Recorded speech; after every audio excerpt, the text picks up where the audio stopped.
ఉగాదికి తెలుగు సంవత్సరాది పేరు ఏమని వచ్చింది? అదే చెప్తున్నా నాన్న. అయితే మనకు ఇంతకుముందు చెప్పుకున్నట్లుగా ప్రభవ విభవ మొదలుకొని మనకు 60 సంవత్సరాలు చెప్పబడి ఉన్నాయి. అందులో భాగంగా మనకు ఈ సంవత్సరం ఏదైతే ఉందో అది విశ్వావసు అనే పేరు గల సంవత్సరంగా కనిపిస్తుంది. మరి ఈ విశ్వావసు అన్నది ఒక్కసారి చూసినట్లయితే విశ్వము అంటే మనందరికీ తెలుసు ప్రపంచము. విశ్వము అంటే కూడా సకల చరాచర జగత్తు విశ్వము అని తెలుస్తుంది. ఆ వసు అంటే ఏమిటి అర్థము అంటే తేజస్సును పెంచున్నది, క్షేమాన్ని కలిగించున్నది, వృద్ధి చేయున్నది అని ఆ వసు అన్న నామానికి అర్థం కలుస్తుంది.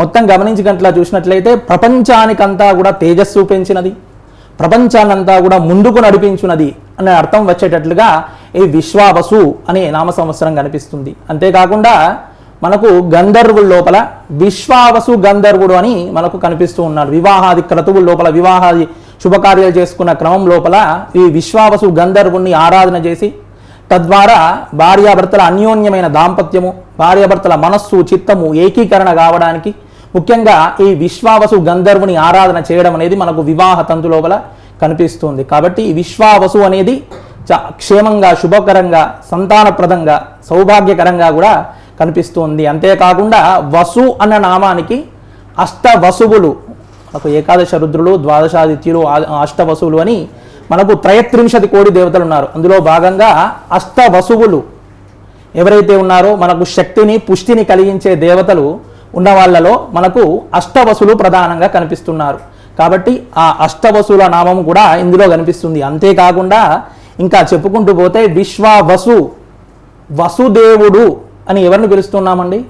వసుదేవుడి కుమారుడు కాబట్టి వాసుదేవుడు అని కృష్ణ పరమాత్మను పిలుస్తూ ఉన్నాం.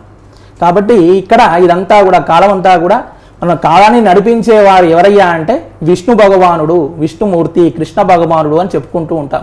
కాబట్టి ఇక్కడ ఆ కృష్ణుని నామధేయం కూడా, వాసుదేవుని నామధేయం కూడా ఈ విశ్వావసు, విశ్వం విష్ణుర్వ షట్కారో అని మొట్టమొదటి నామమే మనకు విష్ణు సహస్రనామాల లోపల కనిపిస్తున్న మొట్టమొదటి నామమే విష్ణు సహస్రనామాల్లో విష్ణునామంగా ఉన్నట్టు ఆ నామమే విశ్వావసుగా ఇక్కడ కనిపించి మనందరినీ కూడా చక్కగా ముందుకు